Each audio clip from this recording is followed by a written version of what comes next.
Hello friends, तो आज का हमारा जो टॉपिक है वो है बौद्ध धर्म के लोकप्रिय और पतन होने के क्या-क्या कारण थे। आज हम लोग उसके बारे में पढ़ेंगे कि किस वजह से बौद्ध धर्म काफ़ी ज़्यादा फेमस हुआ और ऐसे कौन-कौन से कारण थे जिस वजह से बुद्धिज़्म का डिक्लाइन हुआ।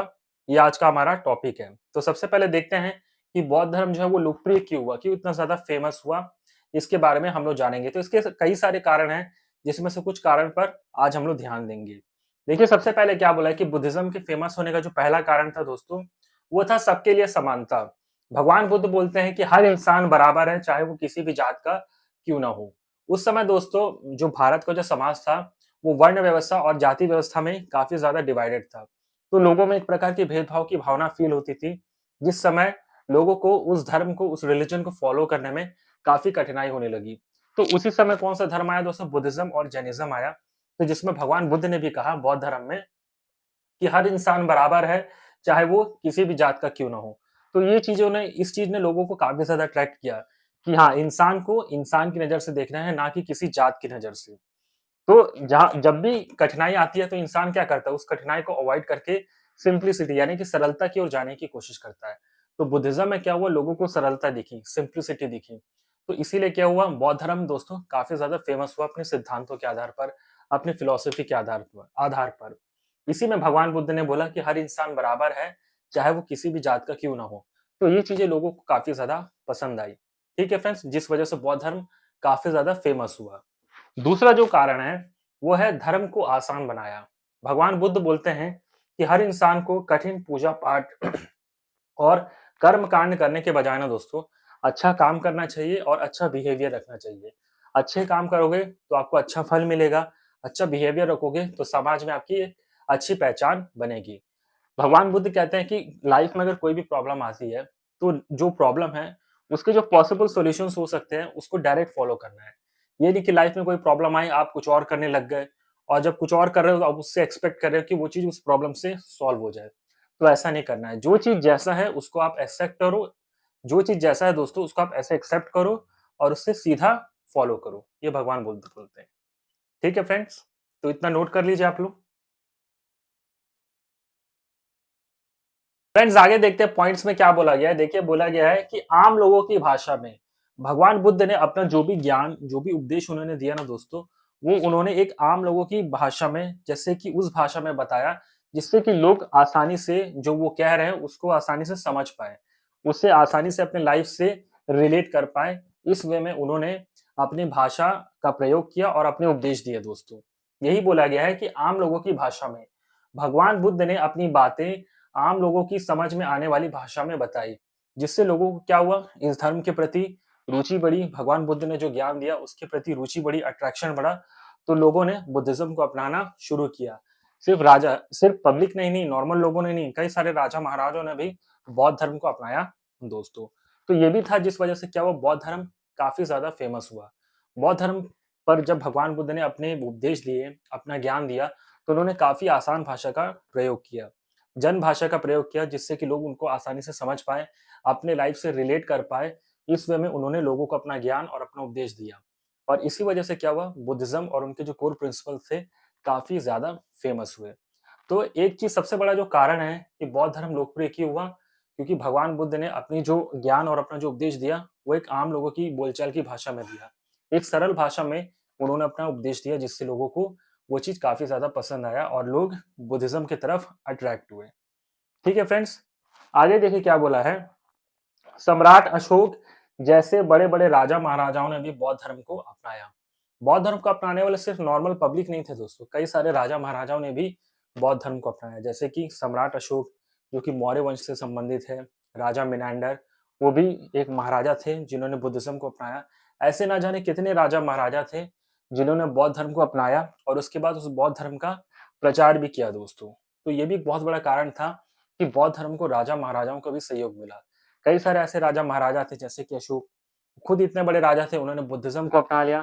तो इससे क्या हुआ, बौद्ध धर्म को और उनकी बौद्ध धर्म की जो शिक्षाएँ हैं, उसको लोगों तक फैलाने में राजाओं का सपोर्ट मिला, महाराजाओं का सपोर्ट मिला।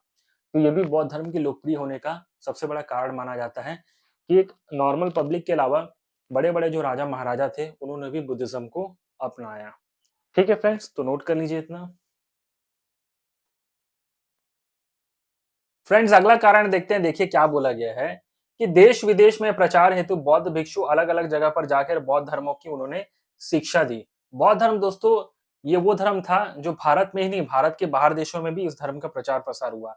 जैसे श्रीलंका में हुआ, चाइना में हुआ और आपके थाईलैंड, कंबोडिया, ये सारे जो देश थे ना, इन सारे देशों में भी दोस्तों बौद्ध धर्म का प्रचार हुआ। मतलब इस देश में भी बौद्ध धर्म को मानने वाले काफी बड़ी संख्या में है। तो इसका वो संख्या कैसे आई, वो लोग कैसे बुद्धिज्म को मानने लगे, क्योंकि बौद्ध भिक्षुओं ने भी अपने धर्म का प्रचार किया, यानी कि बुद्धिज्म का प्रचार किया। ठीक है, सम्राट अशोक ने खुद अपने बच्चों को श्रीलंका भेजा था बौद्ध धर्म के प्रचार के लिए। तो इसीलिए श्रीलंका भी में क्या है दोस्तों, बौद्ध धर्म को मानने वाले काफी बड़ी तादाद में हैं। तो बड़े-बड़े राजा महाराजा हुए, बौद्ध भिक्षु हुए, उन्होंने क्या किया, बुद्धिज्म का प्रचार किया, बौद्ध धर्म का प्रचार प्रसार किया। इसी के लिए बुद्धिज्म भारत के अलावा दूसरे देशों में भी, विदेशों में भी हमें बौद्ध धर्म देखने को मिलता है। तो दोस्तों ये थे कुछ कारण जिस वजह से बौद्ध धर्म का प्रचार प्रसार, यानी कि बौद्ध धर्म काफी ज्यादा लोकप्रिय हुआ, ना सिर्फ भारत में बल्कि भारत के बाहर के देशों में भी। ठीक है फ्रेंड्स, तो इतना नोट कर लीजिए आप लोग। फ्रेंड्स इससे पहले हम लोग बौद्ध धर्म के लोकप्रिय होने के कारण पढ़े थे, अब हम पढ़ेंगे कि बौद्ध धर्म का जो पतन हुआ वो किस लिए हुआ, बौद्ध धर्म के पतन के क्या क्या कारण थे, इसके बारे में हम लोग जानेंगे। तो वैसे तो दोस्तों बौद्ध धर्म के पतन के कई सारे कारण थे, लेकिन उसमें से कुछ कारण के बारे में आज हम लोग जानने की कोशिश करेंगे। तो देखिए पहला कारण क्या बोला है कि आपसी मतभेद बढ़ गए, लोगों में आपसी फूट पड़ गई। क्या हुआ, बौद्ध धर्म दोस्तों कई संप्रदाय में बढ़ गया, लोगों की विचारधाराएं बढ़ गई, अलग अलग हो गई, जिससे क्या हुआ, बौद्ध धर्म की एकता कमजोर पड़ गई। स्टार्टिंग में बौद्ध धर्म एक था, यूनिटी था बौद्ध धर्म में, बुद्धिज्म में, पर धीरे धीरे जैसे जैसे जैसे समय बीता तो लोगों में क्या हुआ, आपस में ही मतभेद बढ़ गया, एक प्रकार का वाद विवाद होने लगा। बौद्ध धर्म जो था दोस्तों वो आगे चलकर कई संप्रदाय में बढ़ गया, जैसे कि हीनयान, महायान, इसके बारे में हम लोग आगे पढ़ेंगे। और क्या हुआ, लोगों की जो विचारधारा थी वो भी बढ़ गई, लोग एक दूसरे से सहमत नहीं हो पा रहे थे, इससे क्या हुआ, एकता में उनकी कमजोर पड़ गई। तो क्या हुआ, ये भी एक बहुत बड़ा कारण माना जाता है, इनफैक्ट सबसे बड़ा कारण माना जाता है जिस वजह से बौद्ध धर्म का पतन हुआ। ठीक है फ्रेंड्स, नेक्स्ट पॉइंट क्या बोला है कि कर्म कांड बढ़ गए। ठीक है फ्रेंड्स, बुद्धिज्म में ही स्टार्टिंग में भगवान बुद्ध ने ही कर्म कांडों का कड़ा विरोध किया, लेकिन आगे चलकर उनके अपने बौद्ध धर्म में ही क्या हुआ, कर्म कांड बढ़ गए दोस्तों, जटिलताएं आने लगी, यानी कि धर्म को फॉलो करने में कठिनाई आने लगी, जिस वजह से बौद्ध धर्म का क्या हुआ, पतन शुरू हुआ। ठीक है, लोगों में एक प्रकार की उदासी, नाराजगी देखने को मिली। तो ये भी बहुत बड़ा कारण है कि बौद्ध धर्म का पतन हुआ, क्योंकि बौद्ध धर्म में क्या हुआ, आगे चलकर कर्म कांड बढ़ गए, लोगों को फॉलो करना बड़ा दिक्कत हो गया इस रिलीजन को। स्टार्टिंग में ठीक था, पर जैसे जैसे जैसे समय बीता इसमें भी क्या आने लग गए, कर्म कांड आने लग गए, और मतलब कठिनाई होने लगी लोगों को फॉलो करने में। तो ये भी एक बहुत बड़ा कारण माना जाता है दोस्तों बुद्धिज्म के पतन का। ठीक है फ्रेंड्स, तो पहले इतना नोट कर लीजिए आप लोग।